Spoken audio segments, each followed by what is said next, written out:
ए भैया केमिस्ट्री में 90+ का कोई तरीका है का? अरे भाई बहुता तरीका है। ये जो वीडियो है ना दो भाई बहन लोगों के लिए, एक वैसन के है लेल जो अभी तक कुछ नहीं पढ़ा हुआ है और वैसन के लिए जो पहले से कुछ कुछ पढ़ रहे हैं, मतलब जो सिलेबस पढ़ रहे हैं उनके लिए भी है और जो अभी तक कुछ नहीं पढ़े हैं उनके लिए भी। तो वीडियो को आप ध्यान से देखिएगा और जो कुछ भी मैं बताने जा रहा हूं ना बस आप इसको ईमानदारी पूर्वक फॉलो कीजिएगा। आप जो मैं टिप्स बताने जा रहा हूं अगर आप इसको पढ़िए ना आपको खुद ब खुद लगेगा कि भैया सही बोल रहे हैं। इतना अगर काम करेंगे तो पक्का 90+ मार्क्स आएगा। अब देखिए गोलुआ जो है अच्छा खासा बच्चा है। अच्छा खासा बच्चा होने का मतलब है कि पहले से बेचारा यह पढ़ रहा है, पहले से पढ़ रहा है। ये जो है ना ये छुछुनर है। छुछुनर इन द सेंस मतलब भैया अभी तक ये कुछ नहीं पढ़ा है। अब बताओ 12 महीना का टोनी के कोर्स था, अब टोनी अब 4 महीना पे आके अटका हुआ है और 4 महीना में बोल रहे हो कि भैया अभी तक कुछ नहीं पढ़े, तो झाल बजा रहा है। इतना दिन से कर क्या रहा था टोनी लोगों ने? छुछुनर से पढ़ता नहीं है टोनी सब। और हमको इतना भी पता है कि अभी भी वीडियो कितना देख रहा होगा ओकरा बाद एकरा बादो नहीं पढ़ेगा। पढ़ ले भाई, 4 महीना टाइम बचल है।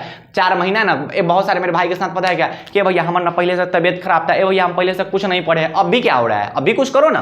तो आप पहले के बारे में सोच के, आप पास्ट के बारे में सोच के आप अपना प्रेजेंट और फ्यूचर बर्बाद कर रहे हो।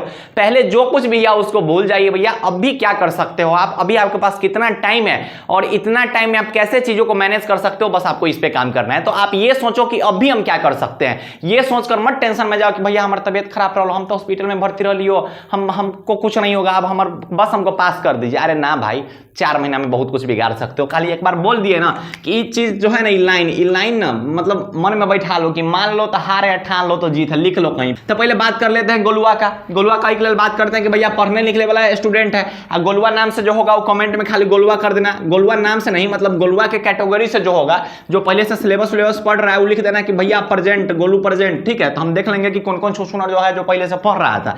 तो ये क्या कर रहा है भैया, पढ़ रहा है पहले से, तो भैया तू अपना सिलेबस जो है ना उसको रेगुलर रखो। रेगुलर रखने का मतलब है कि जो आप पढ़ रहे हैं ना उसको कंटिन्यू करते रहिए। आप सिलेबस पर फोकस कीजिए। ठीक है भैया कि हम सिलेबस जो पढ़ रहे हैं उसको पढ़ के पहले सिलेबस खत्म कर लेते हैं। और वैसे कितना बोलेगा ये भैया आप बताए थे मोस्ट इंपोर्टेंट चैप्टर पढ़ने के लिए, कोई बात नहीं है, आप मोस्ट इंपोर्टेंट चैप्टर्स ही पढ़िए। लेकिन अगर आप पूरा सिलेबस पढ़ रहे हैं तो आपको इससे ज्यादा नॉलेज होगा। अगर आपको नंबर अच्छा खासा चाहिए तो आप मोस्ट इंपोर्टेंट चैप्टर्स पे फोकस कर सकते हैं। तो जो कुछ भी आप पढ़ रहे हैं, जो आपका प्लानिंग है उसको रेगुलर रखिए। ये काम आपको एक्स्ट्रा में करना है। एक्स्ट्रा इन द सेंस अब 4 महीना टाइम बचा हुआ है, तो 4 महीना टाइम बचा हुआ है तो आपको रिवीजन पे आप फोकस करना चाहिए। कल कि भैया आप केमिस्ट्री, फिजिक्स, बायोलॉजी जो भी चीज है उसका बात करें तो आप लोग पहले से इतना चैप्टर पढ़ चुके होंगे। अगर आप पढ़ रहे हैं पहले से तो इतना पढ़ रहे होंगे कि आपको रिवीजन करने का टाइम नहीं मिलेगा। तो आपको रिवीजन अभी से करना चाहिए। और रिवीजन कैसे करना चाहिए? जैसे पहला चैप्टर मान लेते हैं सॉलिड स्टेट या फिर ठोस अवस्था, तो सॉलिड स्टेट या ठोस अवस्था का फुल चैप्टर का रिवीजन कर लीजिए। जो भी आपको उसमें इंपोर्टेंट टॉपिक्स दिखेंगे उस पर स्टार लगा लेना। चलिए भैया ये जो क्रिस्टलाइन और एमोर्फस है ना, क्रिस्टलीय और अक्रिस्टलीय,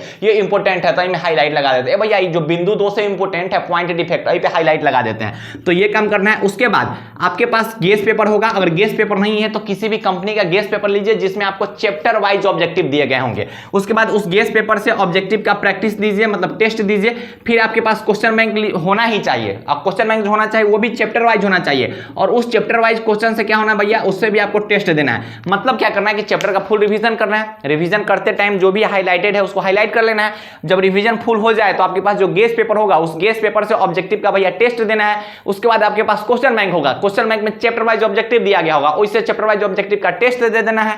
और दोनों में से मान लेते हैं कि 70 को क्वेश्चन का आपने टेस्ट दिया, ठीक है, तो 70 को में से आपने 60 को बनाया, तो कै को बच गया भैया 10 को। तो क्या भैया 10 को क्वेश्चन को छोड़ दे? बिल्कुल नहीं छोड़ना है। ये तो टॉपर का खास बात होता है। 90+ का खास बात क्या है कि जो आपका मिस्टेक है, जो आपके अंदर कमी है, उस कमी पे आप काम कीजिएगा। तो 70 में से 60 क्वेश्चन बनाए हैं, इस बात से खुश नहीं होना है। 10 क्वेश्चन हमसे क्यों नहीं बनाए उस बात पे सोचना है। और उस 10 क्वेश्चन को क्या कहते हैं भैया? Highlighted question. तो जो 10 क्वेश्चन आपसे नहीं बना है तो उस गेस पेपर में हाईलाइट कर लीजिए या फिर उस क्वेश्चन बैंक में हाईलाइट कर लीजिए कि ये क्वेश्चन जो है वो हमसे नहीं बना है। और उस क्वेश्चन को रट लो, याद कर लो, कुछ करके उस क्वेश्चन को खत्म कर दो। ऐसा नहीं होना चाहिए कि उसको छोड़ देना है, उसको खत्म कर देना है, याद करके हटाओ उसको, ठीक। उसके बाद आपके पास अब भैया सब्जेक्टिव पर भी तो ध्यान देना होगा, बिल्कुल ध्यान देना होगा। अगर आप बिहार बोर्ड का तैयारी कर रहे हैं, बिहार बोर्ड क्लास 12 या फिर 10 का तैयारी कर रहे हैं, तो एक चीज पर ध्यान देना, लिखने का प्रैक्टिस रखो। क्योंकि बिहार बोर्ड की कॉपी में आपको लिखना पड़ेगा। जितना अच्छा खासा लिखोगे ना, जितना सुंदर से लिखोगे और जितना अच्छा फॉर्मेट में लिखोगे उतना ज्यादा नंबर दिया जाएगा। तो लिखने पर ज्यादा फोकस।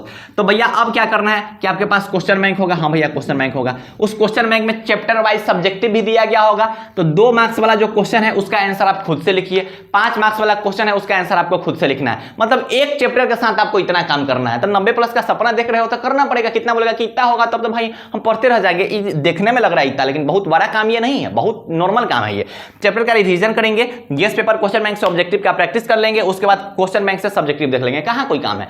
और जो क्वेश्चन हाईलाइटेड होगा उस क्वेश्चन को भैया याद कर जाएंगे। ये काम करना है अगर आप पहले से पढ़ रहे हैं तो। अब इधर आते हैं, तंगा सूर्या के बारे में बात कर लेते हैं। अब ई छुछुनर का है कि अभी तक कुछ नहीं पढ़ा है, तो कुछ नहीं पढ़ा है तब भैया देना तो नहीं हो, ठीक है कि भैया हम लोग जो है ना सूर्या के कैटेगरी से है, तो तोनी के लिए और वीडियो लाया जाएगा कि देखते हैं कितना सूर्या के कैटेगरी से है। तो अब क्या करना है, एक नहीं कि मोस्ट इंपोर्टेंट चैप्टर देखिए कि भैया केमिस्ट्री में जो है वो मोस्ट इंपोर्टेंट चैप्टर्स कौन कौन है, उसके आप लिस्ट बना लीजिए। उन चैप्टर को आप वन शॉट वीडियो लेक्चर के थ्रू खत्म कीजिए। लेक्चर देखना है, वही में कोशिश करना है कि नोट्स बना ले। अपन नोट्स का बातें कुछ और होता है, अपना नोट्स बनाओगे ना तो पढ़ने में मजा आएगा, बहुत मजा आएगा।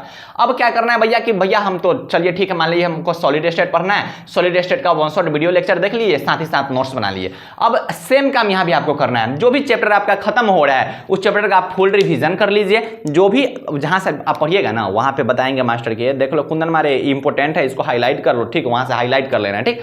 और जो भी चैप्टर पढ़ रहे हो उसका फुल रिवीजन करना, सेम काम आपको भी यही करना है। इसके बाद वाला काम सेम करना है, फुल चैप्टर का रिवीजन करना है, इंपॉर्टेंट टॉपिक्स को हाईलाइट कर लेना है। उसके बाद गेस पेपर और क्वेश्चन बैंक में जो भी चैप्टर आपने पढ़ा है उस चैप्टर के ऑब्जेक्टिव क्वेश्चन को प्रैक्टिस कीजिए। जो क्वेश्चन आपसे नहीं बन रहे उस क्वेश्चन को स्किप नहीं करना, उस क्वेश्चन को याद कर जाइए। उसके बाद सब्जेक्टिव लिखने का प्रैक्टिस कीजिए। क्वेश्चन बैंक में देखिए कि जो सॉलिड स्टेट है उससे क्या क्या सब्जेक्टिव पूछे जाते हैं। जैसे आपसे पूछा जा सकता है भैया नेटवर्क सॉलिड किसको कहते हैं, ठीक। आपसे पूछा जा सकता है क्रिस्टलाइन सॉलिड किसको बोलते हैं, अमोर्फस किसको बोलते हैं, पॉइंट डिफेक्ट किसको बोलते हैं, फ्रैंकल डिफेक्ट किसको बोलते हैं, स्कॉटकी डिफेक्ट किसको बोलते हैं। तो इस सब का आप आंसर खुद से लिखने का प्रैक्टिस कीजिए। अब तो नहीं बनता है कालिदास के, अरे छोड़ ना, डायरेक्ट एग्जाम में बैठेंगे एक बार में लिख देंगे, कुछ नहीं होगा। घर पे जितना प्रैक्टिस करोगे उतना बेहतरीन रहोगे, एग्जाम हॉल में डायरेक्टली कुछ नहीं कर सकते हो। तो आपको ये सब चीजें करनी है। और उसके बाद केटी भैया का जो गेसिंग क्वेश्चन आएगा ना भैया, ओकरा एक बार देख लेना। कि 2023 और 2024 से बोल रहे हैं कि जितना क्वेश्चन गेस करवाया जा रहा है ना, इससे पिछले साल भी केटी भैया का केमिस्ट्री में 13-14 क्वेश्चन टकराया हुआ था। प्रूफ जो है ना कम्युनिटी पोस्ट पे है, देख लेना। तो नहीं देखता नहीं है, उसके बाद बोलते रहते कि भैया ऐसा थोड़ी होता है, ऐसा नहीं होता है, ऐसा नहीं होता है। प्रूफ के साथ बोलेंगे ना, सीधे थोड़ी बोलेंगे। तो आप देख लीजिएगा कम्युनिटी पोस्ट पे।